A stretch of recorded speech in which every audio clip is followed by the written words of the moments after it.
오늘은 제가 돌봄에 대한 책을 한 권 가져왔습니다.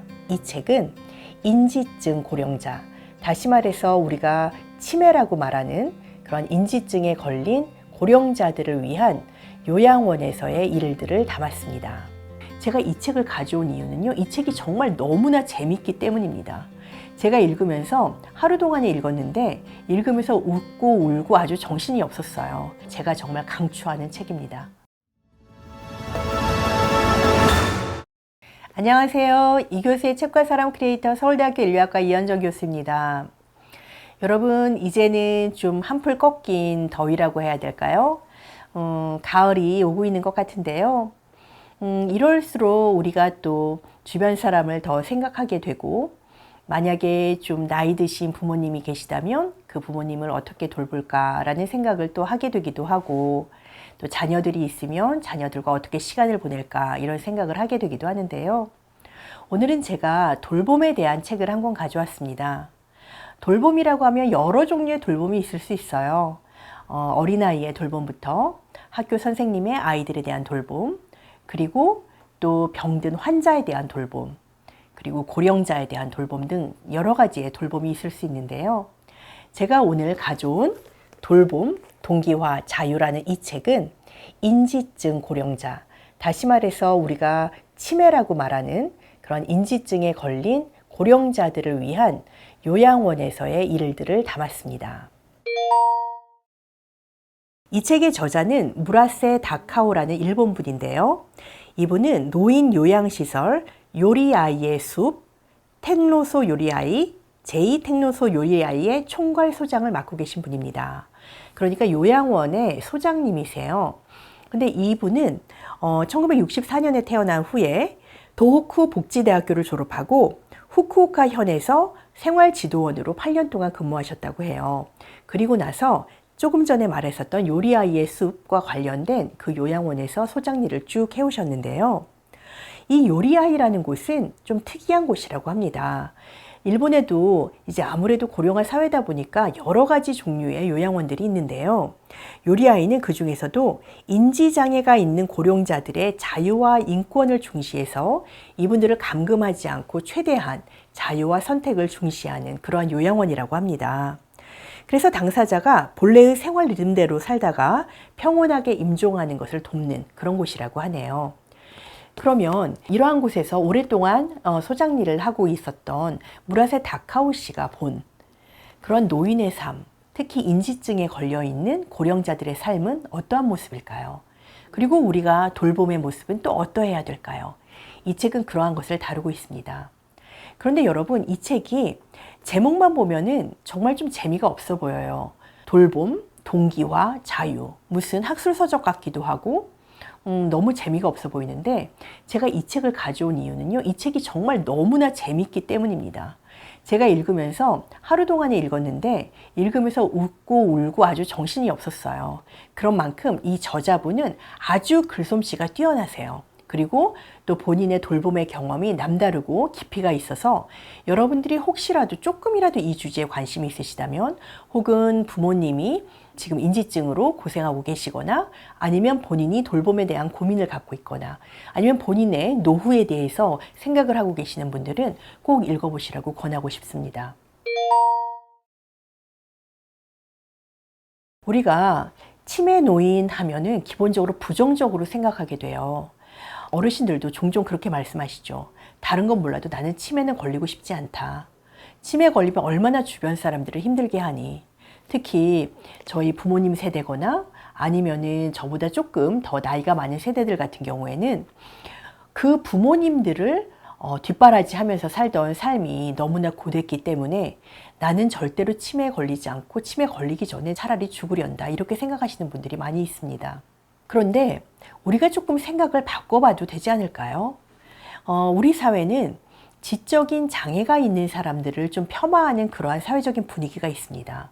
지적으로 완전하게 성숙하고, 그리고 지적으로 완전하게 정상적이다라고 우리가 간주하는 그런 사람들하고만 우리가 살 수 있고, 그렇지 않은 사람들은 폄하하고 비판하고 그들을 우리에게 맞추기 위해서 굉장히 노력하는 모습을 보이는데요. 그런데 생각해보면 우리가 어린아이들도 키우지 않습니까? 그 어린아이들은 어떤 면에선 지적으로 뭔가 모자라거나 아직 성숙하지 못한 아이들이에요. 그 아이들을 키울 때는 우리가 그 아이들에게 맞춰주잖아요. 그런데 어째서 고령자들에 대해서는 우리가 그들에 대해서 그렇게 쉽게 비난하고 아니면은 그들이 우리와 같지 않다고 해서 정말 싫어하고 거리끼는 것일까요? 그 비밀은 아무래도 돌봄의 고됨 속에 있을 텐데요. 돌보는 일은 정말 고된 것은 맞습니다. 돌보는 일이 제가 쉽다거나 아니면 그 일이 개선되어야 된다라고 생각하지 않는 것은 아니에요. 그렇지만 우리가 이 인지증 고령자에 대한 생각도 조금 바꿔볼 필요는 있는 것 같습니다. 예를 들어서 이 책에는 이러한 부분이 나와 있어요. 제가 한번 읽어볼게요. 자유롭지 않게 된 몸은 나에게 새로운 자유를 가져다 준다. 시간을 가늠할 수 없게 됨으로써 나는 시간에서 자유로워진다. 내가 있는 공간이 어딘지 모르면 상황에 맞춰 언행을 주의해야 한다는 규율에 얽매이지 않게 된다. 설령 누워서만 지내게 되어도 정신까지 그 자리에 묶여 있지는 않는다. 자식의 얼굴을 잊어버림으로써 부모의 역할에서 벗어날 수 있다. 기억하지 못하기 때문에 하루하루가 신선하다. 분노와 증오에서 잘 벗어나게 되고 기쁨을 느끼기 쉬워진다. 내가 지니고 있던 자기 개념이 무너지는 동시에 내가 나 자신에게 부여했던 규범에서 해방된다. 나라면 이래야 한다는 믿음이 해체되면서 새로운 자유가 생겨나는 것이다.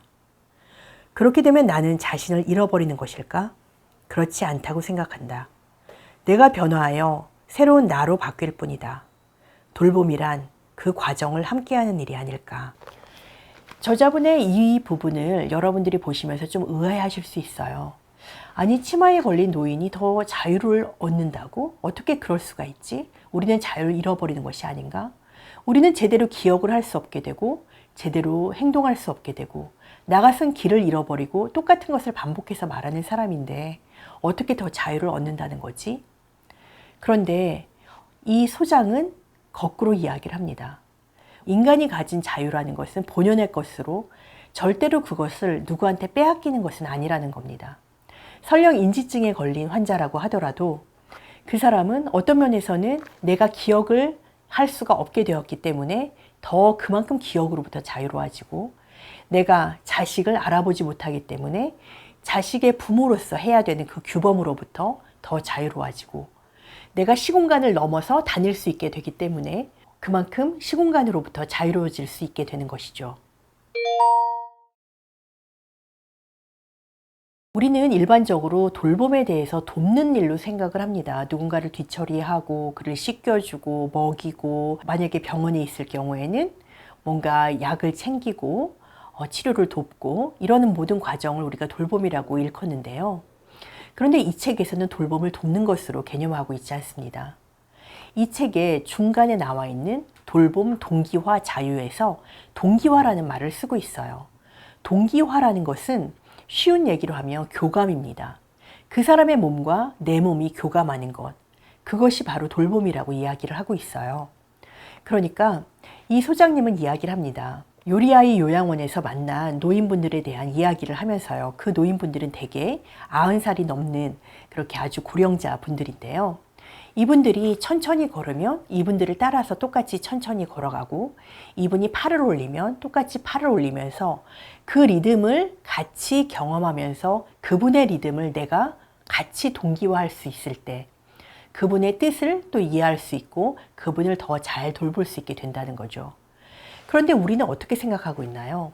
정상적인 사람이 아픈 사람 혹은 뭔가 체력이 떨어진 사람 혹은 지력이 떨어진 사람을 정상적인 사람이 돕는다라고 생각을 하는 순간 그러면 우리는 이미 그 사람을 우리와 똑같이 하는 존재로 보게 되고 그 사람과 공감하는 능력이 떨어지게 됩니다. 반면에 이 책에서 말하는 돌봄이라는 것은 그러한 돕는다는 돌봄이 아니라 교감하는 것, 그와 같이 리듬을 맞추는 것, 그와 같이 몸을 같이 움직이는 것을 돌봄이라고 말하고 있는 것이죠. 이 책에서 보면 요리아이 요양원은 사람을 가두지 않습니다. 그래서 어떤 고령자분들은 그냥 요양원 밖으로 막 걸어 나가시는 거예요. 그러면 길을 잃을 수가 있잖아요. 이분들이 이제 치매 환자신데. 그런데 그러면 우리는 쉽게 그렇게 생각하기 쉽습니다. 아니 이분들을 못 나가게 열쇠를 잠궈 놓는 게 낫지 않겠나. 우리 한국의 대부분의 요양원이 그렇죠.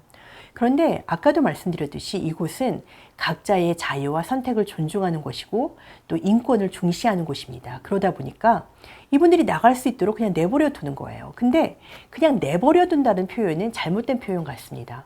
왜냐면 이분들이 나가서 만약에 길을 잃어버리시면 그 동네 사람들에게 이미 이분이 길을 잃어버릴 수 있는 사람이니까 어떤 가게 주인이에게 물어보기도 하고 아니면은 다른 그 주변의 곳곳의 가게와 집들에게 만약에 어떤 길을 잃은 것 같은 어떤 사람이 있다면 연락을 해달라고 그 마을 안에서 서로 소통을 하고 있었던 거예요.